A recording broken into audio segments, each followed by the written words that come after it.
fill us in a bit more on SLMs and what it's like working with them relative to larger models, why somebody might want to use an SLM instead of an LLM. Small models are better at specific tasks than general tasks and are worse at in-context learning. Program transformation is what compilers do, and our goal is to make it a first-class citizen of a framework. Luca, welcome to the Super Data Science Podcast. We're so excited to have you on the show. How are you doing today? I'm doing great. Hey, John. Thanks for having me. Yeah, it's my pleasure. And where are you calling in from today, Luca? I'm calling from Bergamo. It's a city in the north part of Italy, not so far from Milan. People may know it because if they are from Europe, they travel through Ryanair, and Bergamo is the Ryanair hub for Milan. And so you usually land in Bergamo, see Bergamo, come visit Bergamo. It's a great city. How far is it actually? Is it one of those Ryanair things where you're like, man, this is really far from the city I wanted to go to? Yeah, kind of. It's 40 minutes, but it could take anywhere from like 40 minutes to 2 hour plus. I don't know. It depends on what time of day. Depending on traffic. Yeah, lots of it. Something I was surprised about with Milan, and I don't know what it's like in Bergamo, but I spent a week in Milan a year ago. Mm-hmm. And I was surprised at the levels of pollution all the time. I mean, there's all kinds of positives. Maybe I should have said that first, because, you know, some amazing food, though interestingly, my best food experiences in Milan were actually like relatively expensive. Say like my first slice of pizza that I bought in, I can't remember the region now. It was a very central region where there's lots of art. There's Brera. Yes, exactly. Yeah. And I walked into a random place, had a slice of pizza, and I was like, wow, this is insane. My whole Milan trip's going to be crazy with food. And then a lot of the really nice restaurants I went to, I was like, Yeah. I see. Well, pollution-wise, yeah, I can hear you. I'm very personally, Milan is great and everything, but that's not my favorite place, actually. I think Milan has a few fundamental issues, and it got better. Now I see it like I could get even better, right? I'm traveling a lot, and in some respects, I think we should, do a bit better in multiple ways. Well, the thing that I loved about Italian culture in general was seeing so many people filling the restaurants every evening and talking for hours and hours. Oh yeah. And like that's something any other culture I've ever been associated with could learn from and do better. It seemed like people were really enjoying each other's company and appreciating each day with them. Yeah, I think it also changes a lot with the region. So Italy is not a country that has existed in its current form for a very long time. It's over like 150 years, and so you see very different vibes from very different parts of Italy, and the language itself, the dialects. It's if you're into spatial statistics, it's kind of a continuous variations on the 2D plane, right? Where if you move in one direction, you get elements from all the neighboring things, and it's crazy. If you move like 30 kilometers, 4 kilometers, you get different words, you get sometimes different food. And so even the vibe of like going out and being out, like I come from a lake called Garda, close to Verona originally, and people there go out all the time. They do aperitivo all the time. Here in Bergamo, it's kind of a more recent thing. When I moved here originally, like 25 years ago, even getting aperitivo at like 8:30 p.m. wasn't that common. I was struggling to get that, and now everything changed. Also, thanks to the airport hub. I was going to joke. Thanks to Ryanair. It's actually true. Maybe not exclusively thanks to that, but you could tell the difference. A lot more tourists came in, and the city transforms itself. It's like a Ryanair thing. They're like, the travelers are expecting aperitivo at 5 p.m. Bergamo. We Exactly. said that this was Milan, so you're gonna have to do aperitivo like Milan. Yeah, yeah. Well, I think it's jokingly true, and it's true for the better. I think right now, definitely visit there. And so for our listeners, aperitivo are it's I mean, you could explain it better than me, but my impression or my experience of it was kind of at least at my time that I was there in November last year, same Hmm. time of year as this episode is going to be released in Milan. It is around the time that the sun was setting, so kind of 5 Yeah. p.m. And it still is pretty warm. Like there was some days that were very warm. I could just wear a t-shirt, which was nice in November compared to every other European city I'd been in. It was Hmm. very very nice and warm and sunny relative to. I was also in Berlin, Amsterdam, Paris, and those places were all cold and dark. And so I was Yeah. like, oh, Milan is so nice and warm. And then at 5 p.m., just as the sun is starting to get a little bit lower in the sky in that time of year, everybody, well, maybe not everybody, a lot of people are out on the street, like bars on the street, having a light cocktail, like a Yeah. spritzer kind of thing, Exactly. and nuts and olives. Yeah, exactly. And then it can be even like a bit later. I think 5 is kind of early for aperitivo. Usually you get more into the 7s or 6s, and 7s because people go out from the work.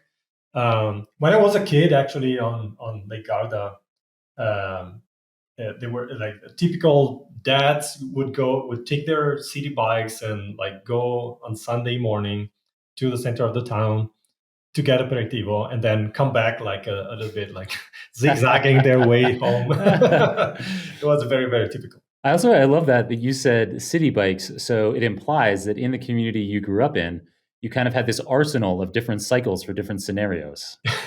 Yeah, that was like when I was a kid, alas, right? A lot of BMX and like Stranger Things kind of vibes when bikes and so on. It was the 80s. But dads used to have this like very large Bianchi city bikes and old style, and I have one right now, and so I turned into one of them Nice. essentially. And then would you maybe potentially also have a road bike for like going up and down the mountains and Yeah, yeah, yeah. yeah, Especially here in Bergamo, it's quite common because there are a lot of mountains around, so a lot of woods. It's great. very cool. Yeah, a lot of the world's best cycle companies are based in Yep, the Italian mountains for sure. correct, correct. Nice. All right. So this has been super fun and super interesting. But except for your talking about the kind of 2D plane and variation over that plane, we haven't done much related to data science yet. So maybe we should dig into that. Let's do So it. you are the CTO of Lightning AI, the makers of AI Studio, PyTorch Lightning, and many more open source products. We're going to talk about a lot of them in this episode. And we did have another episode earlier this year with Sebastian Rashka. I don't know if you knew Uh that, Luca, but so we had episode number 767, which sounds also like a plane. huh.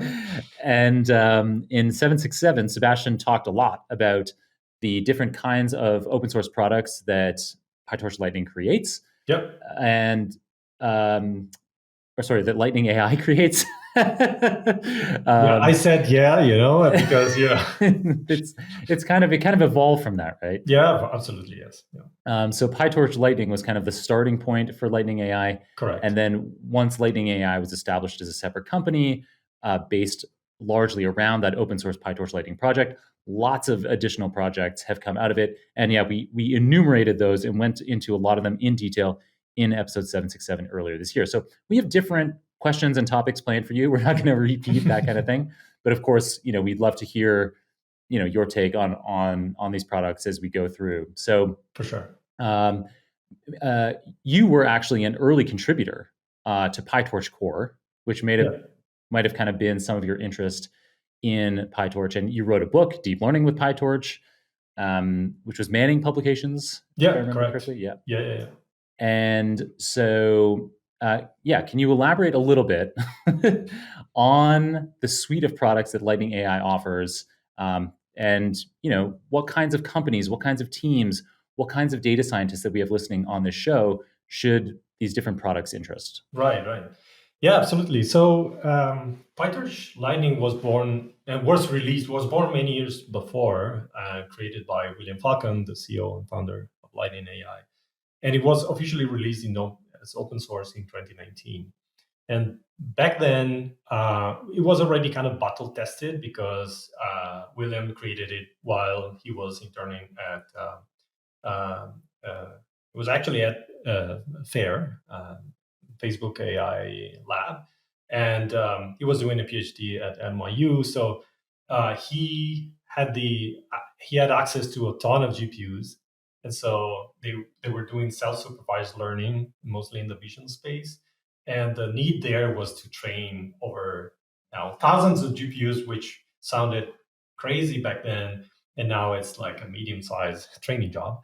Um, but a lot of the struggle of about setting up things that would work seamlessly on a single node and multiple nodes, sampling data correctly, setting things up correctly so that you don't shoot yourself in the foot and you can focus on the modeling task and so on. All these things were like battle tested in PyTorch Lightning back then. So when it came out, it immediately resonated with the people that were doing small and large training jobs. And incidentally, I got to know PyTorch Lightning before I got to know William, because my company in Italy, Orobix, landed on PyTorch Lightning to standardize their training code. And this happened over and over, so that now we are at 150 million downloads and 9 million downloads per month, which is a very large. It's wild. Yeah, it's very wild. And in fact, PyTorch Lightning became one of the ways PyTorch lands in organizations, because PyTorch Lightning doesn't wrap PyTorch. So it's if you don't know PyTorch Lightning, you may think that it's a wrapper around PyTorch, but you still write your model in pure PyTorch. It just organizes your PyTorch code so that if you break it up into hooks, into different lifecycle moments, and you have every piece of code organized for, I need to instantiate optimizers, I need to run a training step, and so on. Then the PyTorch Lightning trainer will know what to call when, right? And so it can take care of a lot of engineering aspects, and then calling to your code when it's the right time.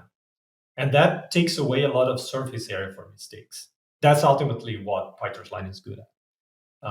Because you don't need to know what you shouldn't be worried about, unless you want to really get into the details, which you still can. But for the most part, you should focus on what's your task. And as a researcher or a person at a company, I want to solve my problem, and not necessarily everyone has to be an expert at distributed training, right? Keith McCormick, the data scientist, LinkedIn Learning author, and many-time guest on this podcast, most recently in episode number 828. Keith will be sharing his Executive Guide to Human-in-the-Loop Machine Learning and Data Annotation course this week. In this course, Keith presents a high-level intro to what Human-in-the-Loop ML is, which will be intriguing even for consumers of AI products. He also introduces why data professionals need to understand this topic for their own AI projects, even if they delegate data annotation to external companies. You can access the new course by following the hashtag SDSKeith on LinkedIn. Keith McCormick will share a link today on this episode's release to allow you to watch the full new course for free. Thank you, Keith. Yeah. So to kind of recap that back to you, PyTorch Lightning, open source framework for Python. It works with PyTorch, very popular deep learning library. And PyTorch Lightning allows you to avoid mistakes as you train models, as you deploy models, as you parallelize model training or deployment across many GPUs, which is common, especially with large language models, which are very large deep learning models that probably most people who've listened to the show have already heard of, things like GPT-4 and the Llama architectures in terms of open source ones. And so PyTorch Lightning supports that whole ecosystem. And yeah, it's one that I love, one that I've taught on. Actually, when you and I met, Luca, the only time that we've met in person was at ODSC East in Boston earlier this year, the Open Data Science Conference. And one of the things that I was doing at that conference was I was doing a day-long training on large language models featuring PyTorch Lightning. Yeah, it was great.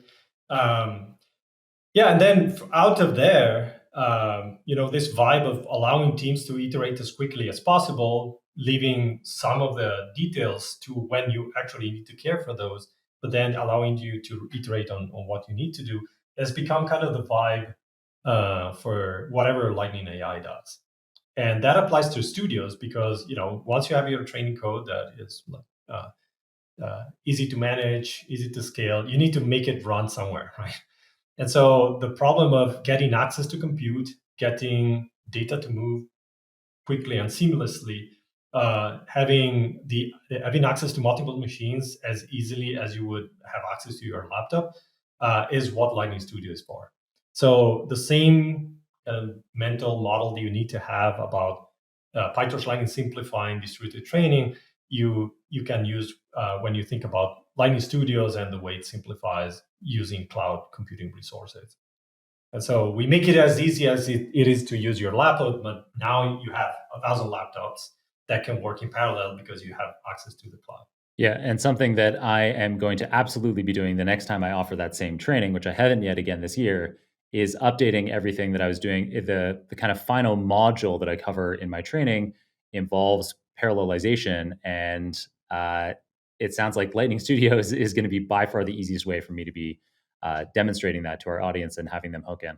Yeah, absolutely. And then it's not just for training, right? Right now we're like discovering things in a chronological order, but Lightning Studios is really a development and production environment for building AI from training to deployment to building compound systems. It's kind of its sweet spot is building AI systems in general, and there's a lot of need for that. And I think we're offering a very, very smooth experience. And we're rolling out new features all the time. So it's a great time to get into it and try it out. It's very self-serve. You can sign up, get free credits. So we're seeing a lot of people doing that, and yeah. And as far as the rest of the ecosystem, you don't have to use PyTorch Lightning on Studios, and you don't have to use Studios to be able to use PyTorch Lightning. But if you use them together, it's kind of magical. You can just scale seamlessly. Same thing for LitServe, which is kind of the PyTorch Lightning for serving that we launched earlier this year. It's already being used by a lot of people. It's a very simple framework for serving, kind of like TorchServe, but it's very, very simple. Its internals are as tight and minimal as possible, and that allows contributors to come in and to make it evolve easily. And at the same time, it's very fast, and so it's faster, generally faster than TorchServe from our benchmarks. Not because we want to compete, but just because I want to, you don't have to worry that it being simple means that you're leaving performance on the table. That's not the case. And so I think that's a very nice way to have people building models or building systems serve them through an API without having to worry about, how do I manage workers? How do I serialize data and so on? Yeah, you need to just implement a few hooks again, same thing as before, and then we give you the performance and reduce the surface area for mistakes. Nice. And it slipped past me as you were describing this. All of this that you're describing here, this most recent product, what's that called again? LitServe. LitServe. Yes. Yeah, Of course. And we have others, but we don't have to make the list. It's just you need to understand that when you come to our products, they tend to be minimal, and they tend to make you not worry about certain things so that you can move faster. That's the whole thing you can expect from us. Excellent. So, what do you think it is about PyTorch Lightning that allowed it to be able to grow so meteorically quickly? In just a few years, going from its inception with Will Falcone, as you mentioned, the CEO of Lightning AI, being at NYU, being at Meta at the time Facebook, Facebook Yep. AI Research Fair. This iconic lab, and he's developing this open source tooling from scratch and now getting 9 million downloads a month. What do you think it is that contributed to that rise? Is it the kinds of features that you just described, where people are seeing, this just makes my life so much easier, makes it so much easier to avoid mistakes? Yeah, is there anything else in addition around the community, or? Yeah, so I think one of the things Will excels at, repeatedly so, is being able to ship things minimally, fully, uh, in a fully polished way. So he would always push everyone to get to something that is finished from the point of view of a product. So even the README, we spent a long time on the READMEs. We spent a long time on polishing the documentation and so on. And so that's, I think, the first step into a product is not just the code or the abstractions; it's the whole experience. Um, and then the other thing is, yes, you need to speak to struggles. And I think PyTorch Lightning speaks to some of the struggles, right, that you have while doing the work of training or for lead serving and so on. So if you can avoid worrying about something and focus on the thing you want to focus on, that's the kind of value without being too opinionated. And so you need to kind of strive that. That's a bit of an art, right? You need to be allow users to do what they want to do at the same time, taking some of the burden away. Um, and I think if you look back in 2019, there were like 5 or 6 frameworks, training frameworks. And then ChatGPT came, Gen AI came. Some of the frameworks survived that shift, some less so. And I think PyTorch Line is one of the ones that did.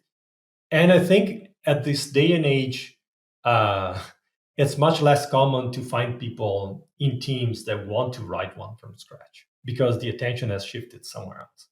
And so, PyTorch Lightning was there at the right time with the right level of maturity, with the right level of user polish and experience. And that's, I think, what brought it to be one of the leading frameworks. Yeah, and I think the passion of Will was probably a key to having this work, like you described, some of his principles there. I met him once 2 years ago at the Insight Partners.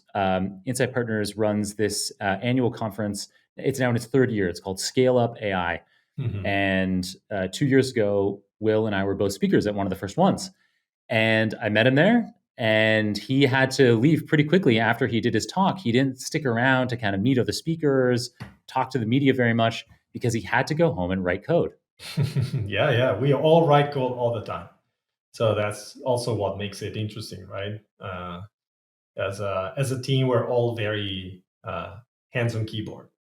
Yeah, it's good. Yeah, it's cool. For a product like you have, it's pretty perfect. It makes sense that even the executives in the company, the CTO, the CEO, are writing code when the company is a product for Yep. developers, for data scientists. Yeah, for sure. Cool. Another product that was introduced just earlier this year by Lightning AI, and which we've never talked about on air before, we didn't talk about it in Sebastian's episode or anything, is something called the Thunder compiler, which Thunder sounds like a nice compliment to Lightning. Yeah, so tell us about that. Yeah. So somebody said, "Oh, Thunder is slower than Lightning. So why are you making a compiler that is slower?" You know. So, but we stuck with the same name. Like, it's okay. Let them wonder. So so Thunder is to me, it's a very interesting endeavor. It's extremely challenging, but it responds to one fundamental question. Nowadays, with the sizes of models, with the money being poured into training and inference and so on, the ability for you to run a model at its best on a given hardware for a given set of inputs and workloads and so on kind of depend on all these things together. So there's no, oh, I have a perfect kernel. This will power everything across the board on any GPU, on any context size. We're talking about LLMs and so on. It all depends on what is the hardware you're running on, what is the memory, what is the memory bandwidth, how large are you sizing your inputs, like how much memory do you need to shuttle back and forth, and so on. And all these things, finding the right optimizations for the right configuration and combination of model hardware and so on and inputs, it's becoming where the meat is if you want to get to train or run inference with the best possible performance. And so you can either tweak your code and hope that something will get better on the other side. But I think ultimately we're getting into a phase where we need to express, we need to be able to provide post source code optimizations in the easiest way possible. And by that, I mean, however you write your original model, whether you control it or not, because sometimes, I'm running a Hugging Face or, somebody else wrote that model. And then you need to decide what operations to fuse or how to manage different types of precision in the model or how to offload parts of the computation or throw away some intermediates and recompute them. And all these decisions are so dependent on a combination of things that the ideal is that you have your computation expressed in a way that is amenable to be transformed either manually or programmatically into something else before you get it to execute. And then even executing it, you can choose whether you want a set of kernels or an engine or something else that will execute it. So in a nutshell, program transformation is what compilers do. And our goal is to make it a first-class citizen of a framework. So how can you write a framework so that program transformation becomes something you do, either manually, automatically, but you have access to everything, like you can reason through it. Because right now, up until now, compilers are kind of black boxes, right? You come with your source code, you throw your source code into something that will do its thing. There you can set flags, activate optimizations that some genius somewhere wrote for you, and then you need to hope for the best. And sometimes this doesn't lead to results that you were expecting, and you're left wondering why. And Thunder is a response to that. It's still very much work in progress, but it has some fundamental things that would help you reason through what program transformation is about and what you need to do to improve your performance. Yeah.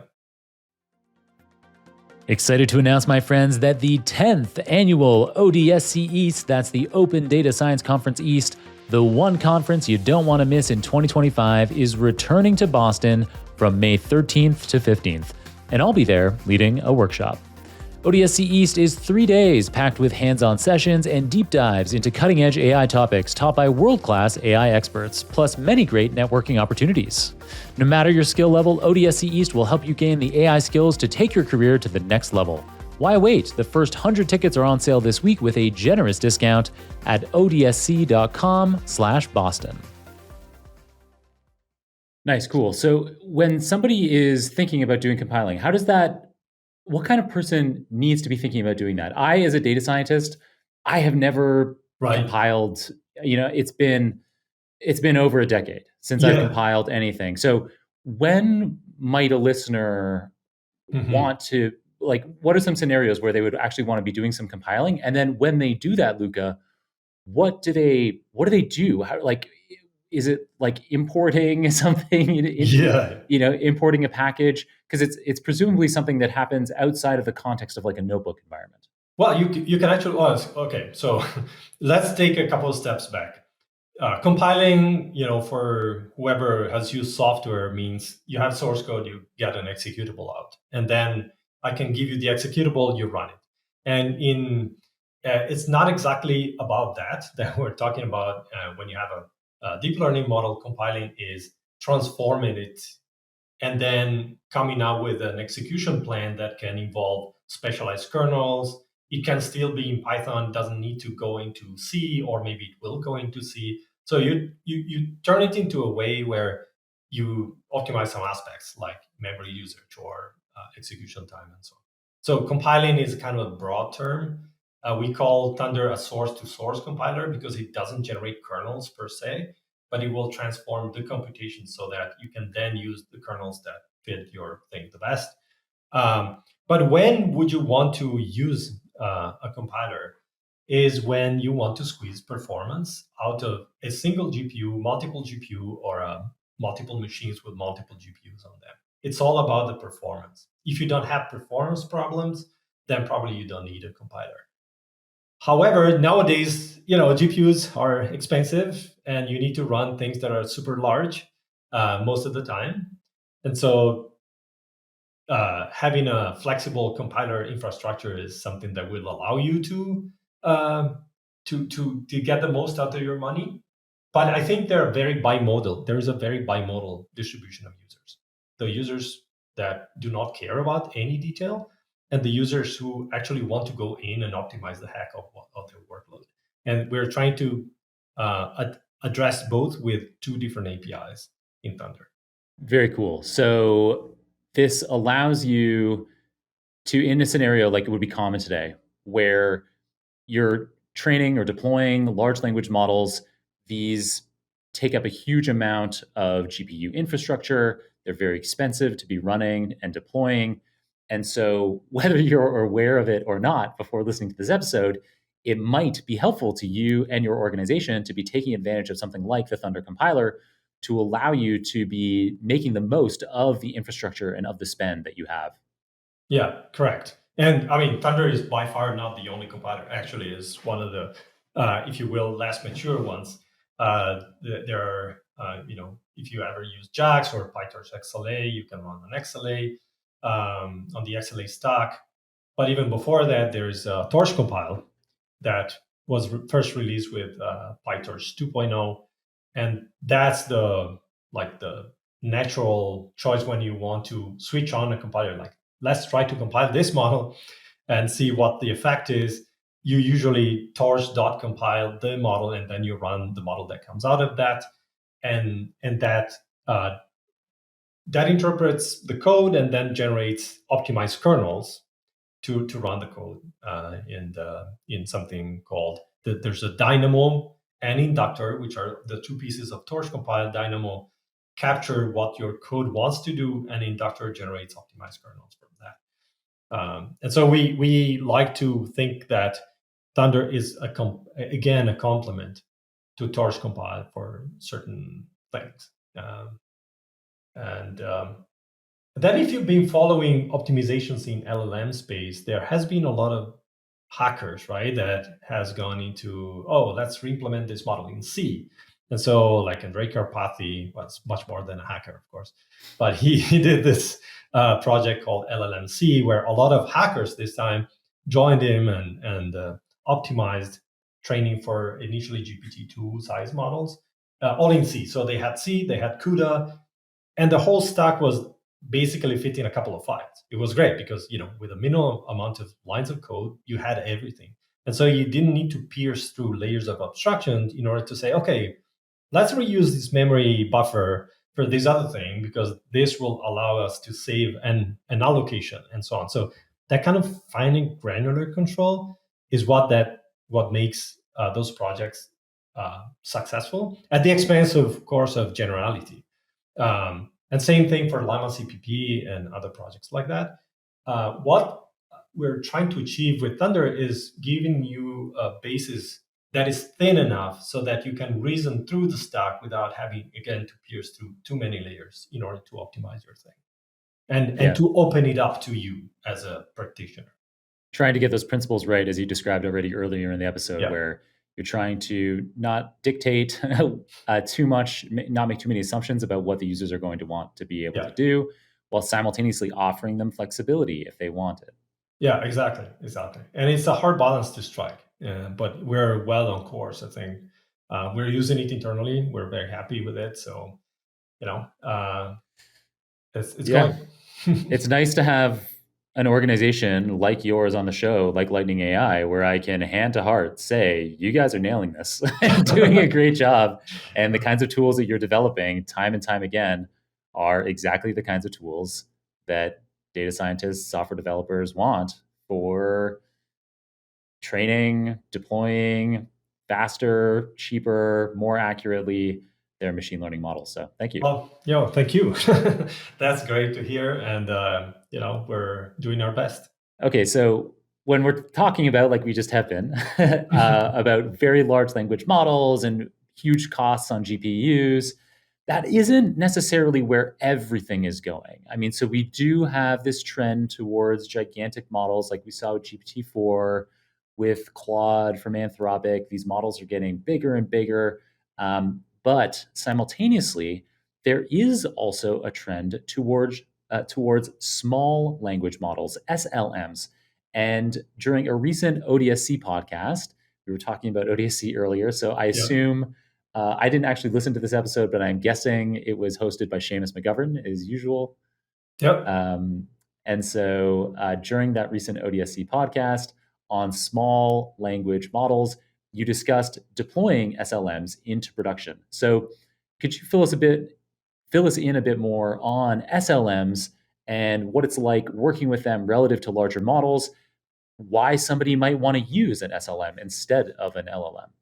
Yeah. So let's say that ever since there's this push to make models larger because capabilities have evolved with scale. So we learn from OpenAI and then everybody else following that trend, that as you scale up a certain architecture, be it transformers or other architectures like that have shown similar gains in performance as they scale up. It's kind of a universal property of something doing certain kinds of computation. It doesn't need to be a transformer. But what we know right now is that if you scale things up, your the capabilities will also increase for a certain set of data, for a certain task that you want your model to solve. In this case, next token prediction, right? You give it a huge corpus and then say, okay, if I give you a chunk of tokens, like fragments of words, what the next one? Or assign a probability in your gigantic vocabulary, your 30K possible tokens. Can you assign a probability to each one of them getting being next? And then going through this process, the model generates some sort of internal representation of higher order concepts, I would say, that can be that you can have an experience with as a human interacting with the thing. And then the other property that we saw, and then I'll come to your question specifically, is in context learning. So prior to a certain point in time, to solve every task, you had to train a model on that task. So you had to have a lot of data annotated for that task. And then it's still true for many disciplines. I've done a lot of work with AI in manufacturing context, and that's very true there. But in language specifically, and then vision as well, in some cases, you can train models that are kind of more generalistic, and you can direct them to a subtask or a task that is kind of somehow related to the original task.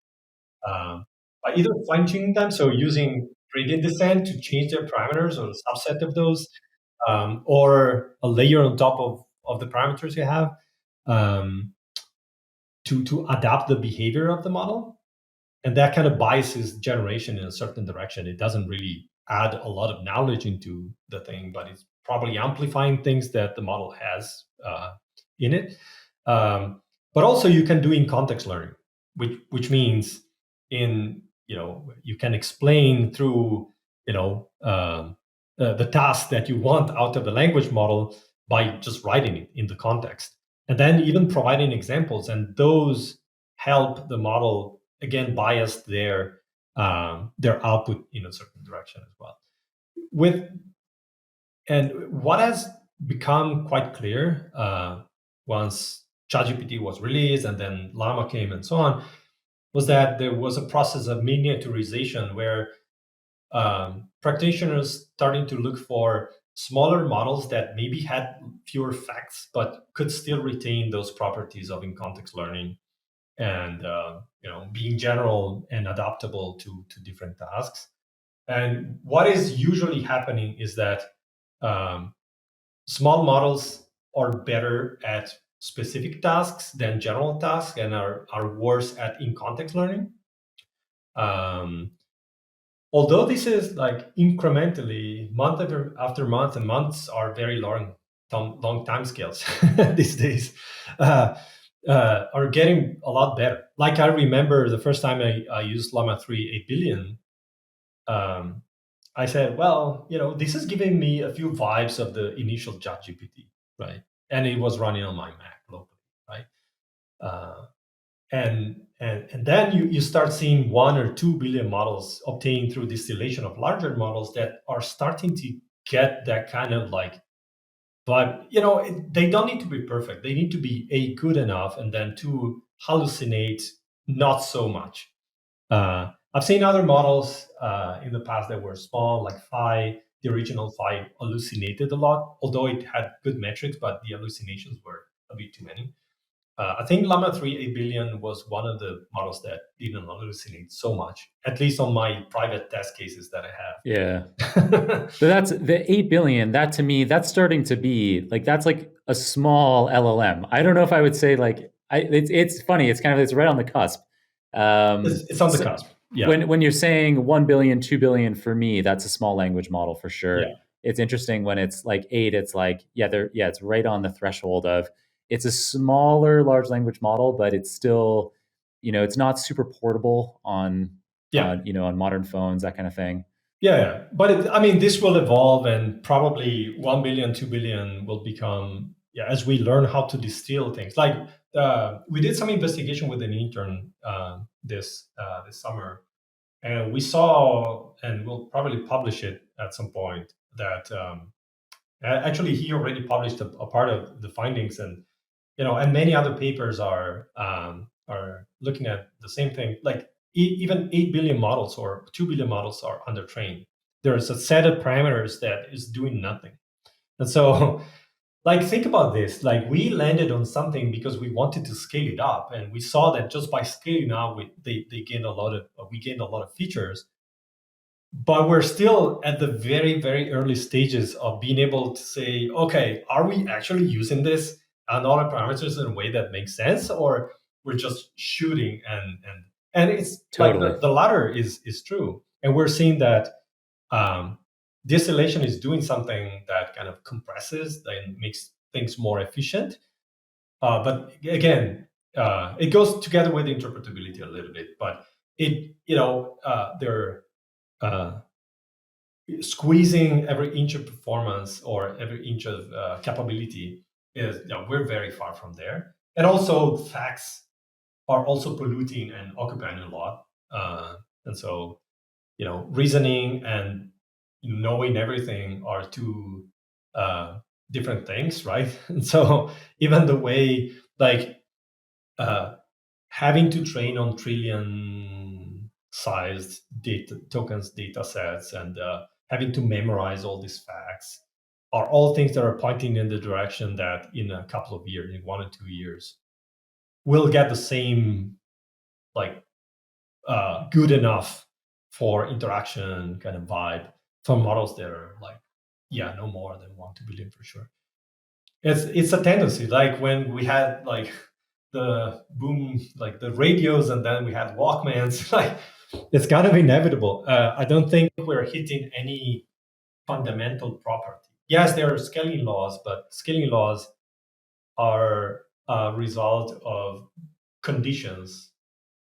Um, Right. like of there's a certain set point at which they're being formulated, Exactly. and then it's universal if you put yourself under those constraints, but it's not universal.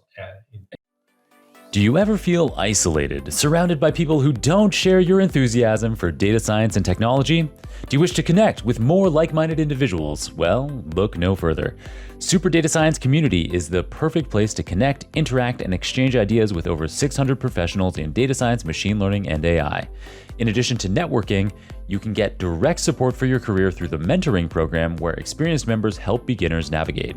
Whether you're looking to learn, collaborate, or advance your career, our community is here to help you succeed. Join Kirill, Adlan, and myself and hundreds of other members who connect daily.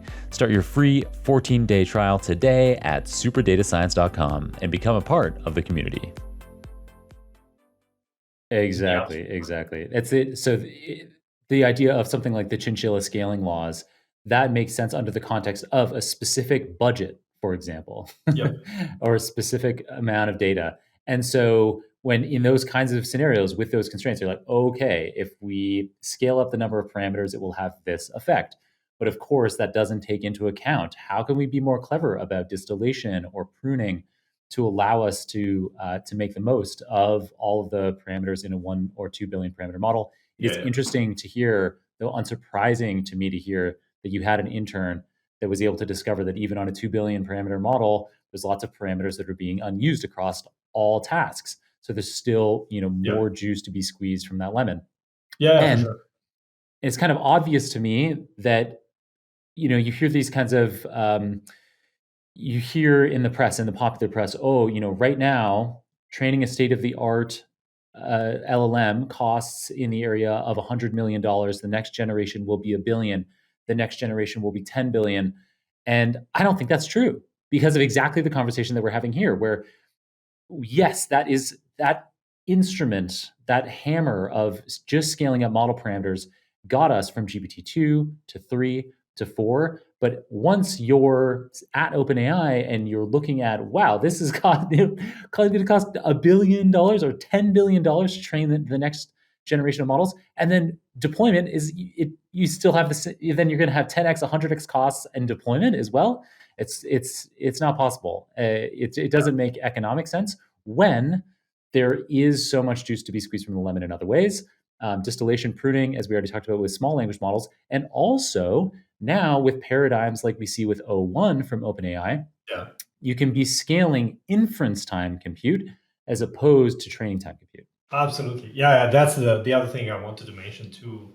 Like right now, we use LLMs like zero shot, even within context learning. But it's again we're scratching the surface. It's so early. If you read around, it looks like everything. Oh, it's all set. But we're like, it's not even the beginning. So approaches like I was reading about entropics in these days, this method to kind of dezoom whether the model is confused at a certain point of the generation so that you can give it more time to sample differently. And sampling is just one of the ways you can do things. And think about like the effect that LoRa has on weights. It's a surprisingly small amount of information that you're adding, right? But you can pretty dramatically change the behavior of a model even with those small amount of numbers. That means that a model has in itself the ability to produce a very diverse set of outputs, and we just need to bias it to produce those. And going through gradient type of methods and optimizations is one way, but I think it's a way that it's a bit indirect. Like I think the real opportunities will come when you have a knob that you can turn real time to kind of tune exactly what you want out of a model, or give the model the ability to real time kind of bias itself towards behaviors without necessarily going back and do the whole Adam optimizer blah blah blah, right? With examples and so on. That will stay there for sure to create the basic models and also to align them and so on. But I think we're getting into inference time compute period of time where the knobs will be a lot more visible. And even from a business perspective and compound AI systems perspective, that's where we will be able to squeeze a lot more value out of the systems. And we'll learn that small model know a lot more than we think. Yeah, I agree with you 100%. And I'm looking forward to the Lightning Knobs module Yes. when that comes out. Absolutely. Yeah, we're taking it easy in that space, but it's not that we're not thinking about all that Mhm. stuff. We're always thinking about.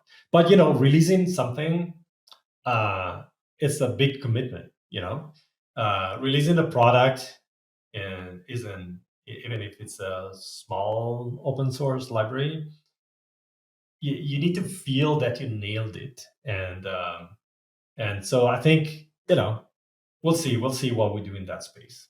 So switching gears a little bit here, turning the knobs a bit on the topic of the episode. I want to go back a little bit into your past. You have a PhD in bioengineering, Yeah. and over the years, you've contributed to lots of open source projects like the Vascular Modeling Toolkit, VMTK, which is for modeling blood vessels from medical images. And I'll include a link to vmtk.org for people who want to Nice. check that out.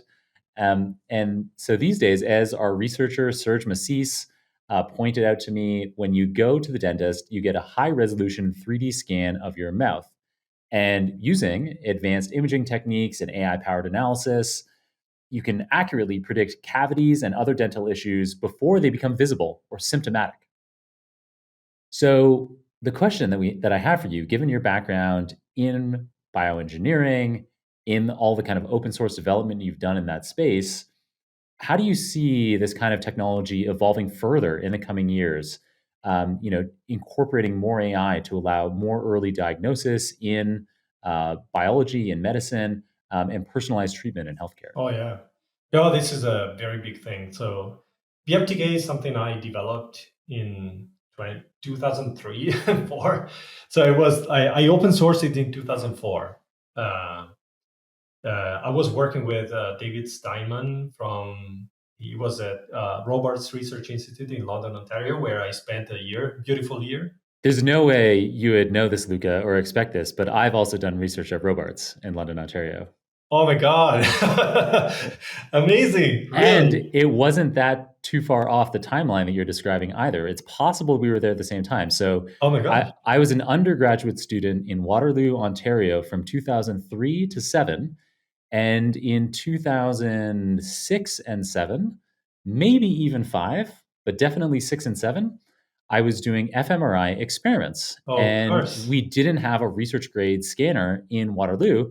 So I would drive my subjects that I was whose brains I was Yeah. scanning, and these were all humans. Yeah, yeah, yeah, And yeah. so I'd fill up, I'd rent a car and get 2 or 3 undergraduate students in with me, and we drive from Wilfrid Laurier University in Waterloo to the University of Western Ontario to the To Ravi Robarts Menon's lab. to Ravi Menon's lab. Exactly. Yeah, That's exactly right. yeah, it's amazing. Yeah. And yeah, and then we'd get people in the scanners, and the experiments that I was doing at that time, they were neuroscience experiments, and we trained our subjects, our experimental subjects, to be able to integrate information, visual and touch information, to be able to recognize letters. So Hmm. um, Philip Servos, who was the professor that I worked with at Wilfrid Laurier, he had developed and had 3D printed, which at that time was a pretty new technology. He had this device 3D printed that on the front of the device, it had LEDs. And so that was very easy to train people to be able to recognize letters made out of LEDs. Okay, this is very Right. simple. But on the back of the device, it would pump air. So it had, in the same grid as the LEDs on the front, it had Ah, air jets that would blow air onto the palm of your hand. And we could train the subjects. So we would do this in Waterloo. We would train the subjects on being able to recognize um, the the outline of the letter, the shape of the letter on the palm of their hand. And then what you could do is you could train them to be able to recognize letters only when LED vision information on the front was combined with tactile right. information on the back. So you take away half of the visual information, half of the tactile information. And so you had to integrate this visual and touch information in order to be able to do the task. And it's a hard task. Oh yeah. People would be better than random at Yep. guessing. And so they definitely, there was some learning process that happened here over several hours of training. And then you'd get them in an fMRI scanner and you'd do the same, what areas are being activated in the brain with the visual task, which with the tactile, and which with blending together. And the idea there was to be able to identify what areas of the brain are involved in that multi-sensory processing and the integration. Yeah. Um, Yeah, that's anyways. amazing. So yeah, so Yeah. kind of interesting. I've never talked about that on air, and it's only because you mentioned Robarts, and I've taken Yeah, like you super way off interesting. course in your Yeah. episode. But the final thing that I would say that was really interesting about doing these fMRI experiments was, so when people were doing the experiment that I just described, you were, you're fully engaged in that task. That's all that you would be doing, and maybe you do that for half an hour in the scanner. But then you'd leave the subject in the scanner for maybe an hour after, Yeah. just to do a detailed anatomical MRI of their brain in high detail. And people need to sit there still for the whole thing, which can be like, it can be claustrophobic. Yeah. You've been It's shoved into cold and this. loud It's and cold, yeah. yeah. But the thing that Ravi Menon's lab is, they had lots of Pink Floyd CDs. And so while people were getting these structural scans after the experiment, at least you could have kind of like, you could listen to Pink Floyd, like a whole album, and kind of trip out as you're laying there having your brain scanned. Yeah, yeah, yeah, yeah. It was great. Like it was a big lab. It had it still has, because it's been I think incorporated into University of Western Ontario at some point, but it's still there. And you have the molecular biology folks, and then you have the imaging folks. And in the imaging department, there were like 100 plus people when I was there, and they were all doing heavy like Python back then, open source heavy stuff. And I was learning just by just walking around with my muffin, right? And so it was great. And so that is what pushed me to release my stuff, because I was doing all these algorithms for applying computational geometry concepts to anatomy, like Voronoi diagrams and solving partial differential equation on the 3D Voronoi diagrams was a lot of fun. Um, and then I said, yeah, probably it's going to be useful for someone. And to my surprise, that tool is still used today in bioengineering departments. I don't develop it anymore, and it's being kind of adopted by a group in the U.S. Based in Harvard doing medical imaging that I also participated to at some point with ITK was a tool for medical image analysis. It still is, and 3D slicer. So it's become primarily a plugin for a 3D slicer. Um, but that taught me a lot. And at some point, I was doing the whole mailing list thing at the time. At some point, I went back and looked at. I responded to like 10,000, 12,000 emails over the course of 10 years, helping researchers. But then, what would blow me away would I would go to, I don't know, Norway, and then get into a lab, and I would see like students like typing my stupid CLI commands. I was like, I'm sorry, yeah. So it was great, and so I understood the power of open source, and then I've always been willing to operate in this area, and and that what led me to, well, the whole medical imaging thing led me to explore deep learning, because in 2009 I founded my company Orovics that I already mentioned, and we got a challenge with a bunch of MRs, a few thousand MRs we had to segment, and we didn't, like, all my combination of algorithms didn't quite work. And so at that point we said, okay, maybe we try this new thing. Well, actually first we tried random forest for segmentation. They kind of worked, but they weren't deep enough. And so at some point we said, okay, let's try deep learning. And there was this library torch 7 written in Lua that had 3D kernels, convolution kernels, and we had to do it in 3D. So we used that, and things kind of worked pretty quickly. I was kind of blown away of about the lack of pain in getting results out, and I understood that that was going to be the future. That back then it was like 2013, 14. I remember there were like 3 papers using deep learning in medical imaging on PubMed. That was funny. um, and that basically what led me to Torch 7. Sumit was already maintaining Torch 7. I sent a small PR to Torch 7 at some point. And then when PyTorch came out in early 2017, I said, okay, it's time to contribute to this thing. And so I spent a lot of nights in that. And it was great, like very open, very populated by amazing, amazingly smart people. And so I was like, do you know torrone? Do you know what a torrone is? A turron, the sweet, like the Christmas treat from Italy. Oh, I've seen it. It's like it looks visually like It's a brick. it It's a long brick of okay. sugar Okay, and okay. almonds and egg.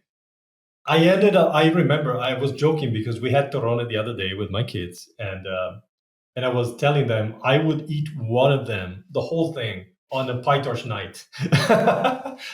And it was a demand. It was very demanding, uh, but it was an amazing experience for me, and that led me to write the book and get in touch with Lightning. It's you can't really underestimate the power of serendipity and just going with that. uh, and it has been like that for me, and so yeah, it's been great. You must have complemented that Torona eating with lots of mountain cycling or something because you look like a Unfortunately, yeah, you, unfortunately you not. you don't look like you've eaten a Torona a night for years on end. Yeah. Well, yeah, I mean, that happened a few years ago. If I did it today, I would probably be at the hospital. But yeah, it was a few years ago. Very cool. It's nice to hear that that background into what led you to what you're doing today, the power of serendipity. Looking a bit towards the future, generative AI obviously is transforming how software developers work, how data scientists work. Yeah. What do you think are the kinds of the new skills and knowledge bases that developers, data scientists need to stay relevant in this generative AI world? Yeah, that's interesting because I hear a lot of people that are complement themselves with language models, and I do as well in maybe not small doses. It depends on what I do. Um, Honestly, I don't think we've cracked the recipe for working alongside AI for coding yet. There are a few very notable examples, but at the same time, for the more mundane task, it's great. Also for complicated things, it can be great. Um, but you need to find your dimension as you need to use it as a wall to bounce ideas back and forth. That's where I get the most out of it. Like it helps me when I have an idea, even a methodological idea, even with some maybe math theory behind it. Whereas I would look for papers on Google sometimes. That process of getting in the vicinity of where you want to be is very facilitated by a language model, a powerful one. If you know how to bounce ideas back and forth, and and I think that is the skill you need to develop. Uh, Also, I think as sometimes I develop on the back end and so on, and I see a lot of things that could be so much easier. Is if only I could delegate it to someone else, and that someone else can be a language model because those tasks are extremely predictable and repetitive. Um, and yes, you can use libraries that abstract things away, but then what happens when something goes wrong? You have, many layers to peel off, and maybe it's just easier to keep things simple from a library perspective and have AI like filling the gap between you and your willingness to spend time at that level and the task you need to accomplish. Um, I do think that in the future you will just write a function or call a function, and that function doesn't exist until you call it, and or it will be cached in many ways. But for sure, you will have to weave everything from the top to the bottom. There would be some layers that may be delegated. Again, in that realm of repetitiveness and so on. I don't think we're at the point where we can say that software development will be rendered useless. I think it's more like we're nearing the point where personal automation will be it's closer. And then what software development will become when you have personal automation, then it will evolve naturally. Of course, if you want to be in your comfort zone of being a super expert at a language and know the ins and outs, that's great. It's probably not the way things will evolve in the future. Although there will still be a need for that, but just in a smaller number. But something I already brought up, I think in another mm, some other time in another video.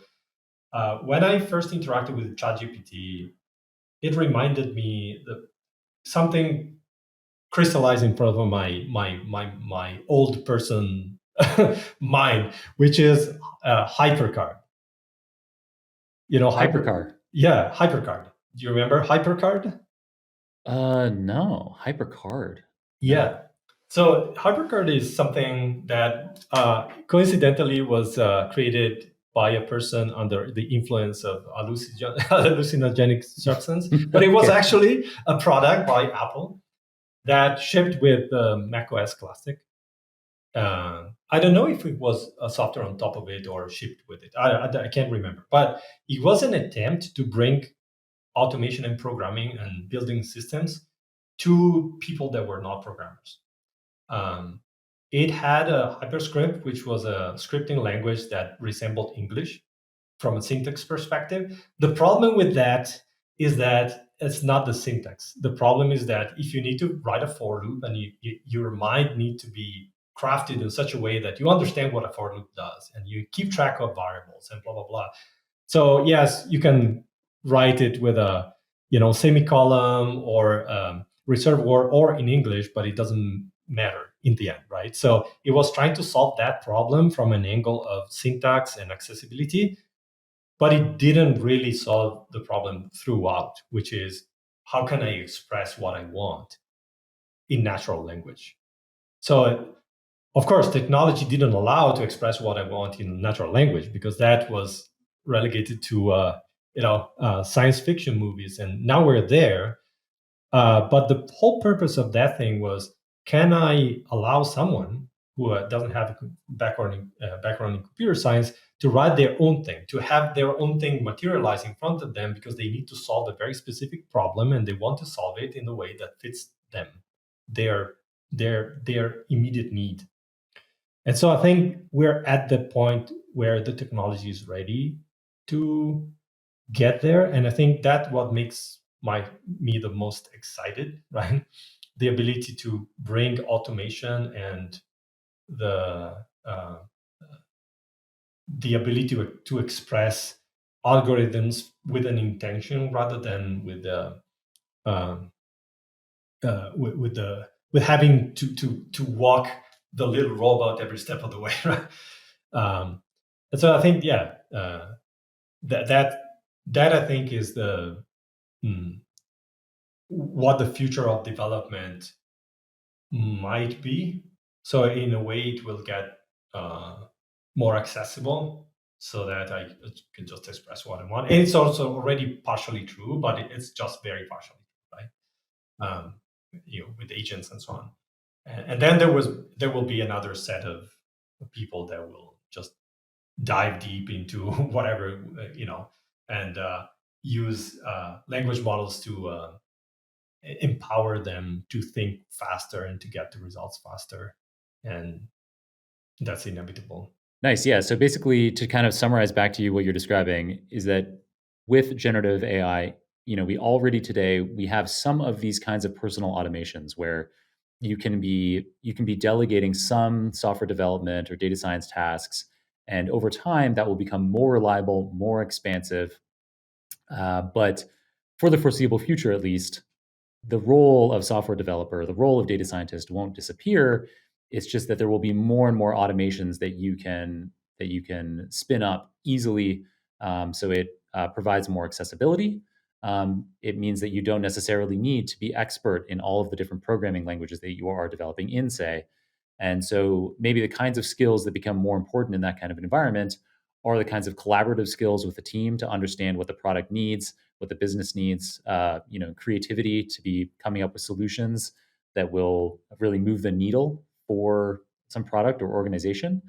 And simultaneously, principles around, architecture and having systems work well. So you kind of, it moves it moves you up the stack where you don't need to be worried so much about the low level coding as a software developer or data scientist. You're thinking at a higher level, and maybe sitting a little bit closer to product. Yeah, that's true. Yeah, I agree with that. Although it lasts like blocky, right? In the sense that you need to be low level to understand exactly what you want from a system. So we're not at the level where an automated system will be able to figure out the architecture of something for you, but it will help. You iterate much faster at getting that architecture out the door.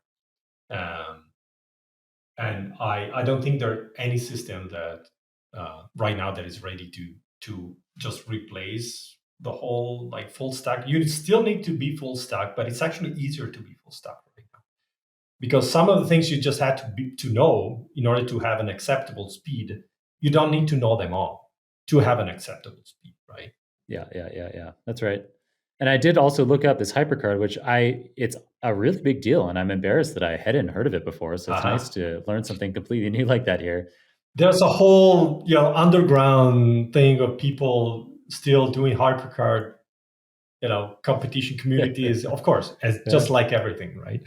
And it's and you're absolutely right that it's someone named Bill Atkinson who was he worked at Apple from 1978 to 1990. So and he devised HyperCard on an LSD trip. Absolutely. There you go. And the whole hallucination thing takes the whole other shape. Yeah. Right. Gen AI hallucinations. Yeah, very good.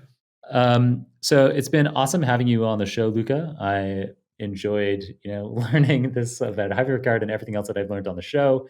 Before I let you go, I always ask my guests for a book recommendation. Do you have anything for us? Yeah, so I'm a bit less about books about AI and so on. I mean, there are many of them that you can read. I wrote one. Sebastian Raschka wrote one. Simone Scartapane wrote an excellent book about Alice in Differentiable Wonderland. All these are great. But I think sometimes when you're so into technology all the time, you need to have your to allow your brain to breathe a little bit.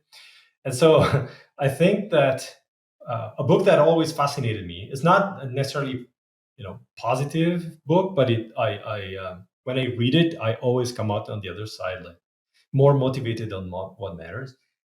I'm a big Dino Buzzati fan, and Dino Buzzati is an Italian writer, and his short stories are just mind blowing and phenomenal.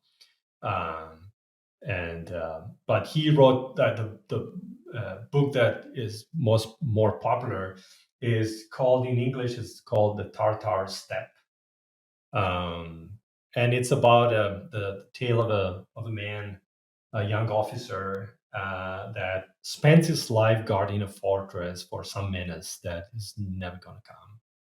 And then when the menace from the other side of the border kind of arrives, he's so old that he's sent back and nothing happens. And so I find it mind blowing as a story, and you need to read it, of course, and experience it. But I think it speaks to many of the things that we're living through, and as great visionaries always often do, they speak to universal things and universal bugs that we have, and then we need to hold them to know that they're there. And sometimes you cannot just stare them in the face; you just see them with a side vision, and that's what Dino Buzzati is so good at. Very cool. I like that. It also occurs to me, I probably should have mentioned this at the outset of the episode, but often, Luca, we give away copies, physical copies of our guest books, and Mhm. I should be giving away 5 free physical copies of Deep Learning with PyTorch to listeners. Oh, So I'll be nice. sure to include that in the intro. I script an intro after you and I kind of record this conversation. So I'll include in there that we'll do that book giveaway for our Nice. listeners. So yeah, Yeah. there you go. That'll be in there. So I think our listeners know the drill. On the day that this episode comes out, I'll make a LinkedIn post announcing your episode, and people who ask for a copy of Deep Learning with PyTorch on my LinkedIn post, they'll have about a week, typically up until the Sunday, to request that, and then we'll hold a draw, and some people will Nice. get shipped some books. Amazing. Okay. That's nice. Yeah. Thanks a lot for Nice. the chat. It's been super, Yeah, super fun. of course. And how should people follow you after this episode? What are the best places to follow you online and hear your thoughts? Well, I don't publish a lot of thoughts, but I have a Twitter, X, whatever, user that is L Antiga, Lantiga. And then I'm on LinkedIn, and then every Friday we do a podcast with my good friend Thomas Beeman about Thunder, called the Thunder Sessions. And then I Really? I show didn't know that. I show up there. We nerd out for like half an hour, 40 minutes, and we make progress every week. And we absolutely Oh, make it the a regular thing. the podcast is actually tracking the development of Thunder. Yeah, we do. Actually, we use it most of the time. We either explain it or use it, and this is so valuable for us because we experience things that we know we need to improve, and so it's a great way to put ourselves in front of what we're creating. Very cool. Love it, Luca. All right, yeah, thank you so much for being on the show. It was great having you on, and we'll have to catch up with you again in the future and hear how the journey is coming along. Perfect. Thank you so much, John. It's been great.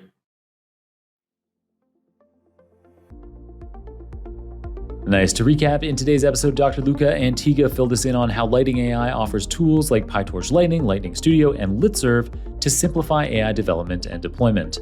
He talked about how small language models with about 1 to 2 billion parameters are rapidly improving and may soon rival larger models for many specialized tasks at much lower costs and inference times.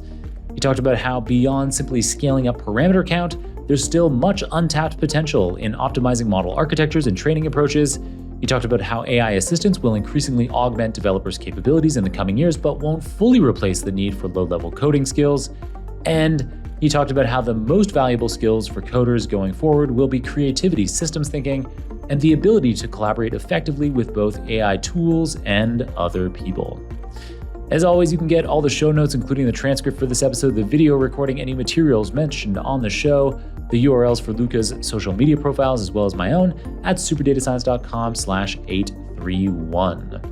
And if you'd like to connect in real life, I've got 2 things coming up soon in the same week on very different parts of the world. On November 12th, I'll be conducting interviews in New York at the Scale Up AI conference run by the iconic VC firm Insight Partners. This is a slickly run conference for anyone keen to learn and network on the topic of scaling up AI startups. One of the people I'll be interviewing will be Andrew Ng, one of the most widely known data science leaders, and I'm very much looking forward to that. It will probably also eventually be a Super Data Science podcast episode. Also that week, I'll be giving a keynote and hosting a half day of talks at Web Summit. That's November 11th to 14th in Lisbon, Portugal. There will be over 70,000 people there. I'm pretty sure it's the biggest tech conference in the world. It'd be cool to see you there too. Other folks speaking include Cassie Kozyrkov, the CEO of Grok, and the Brazilian football legend Roberto Carlos.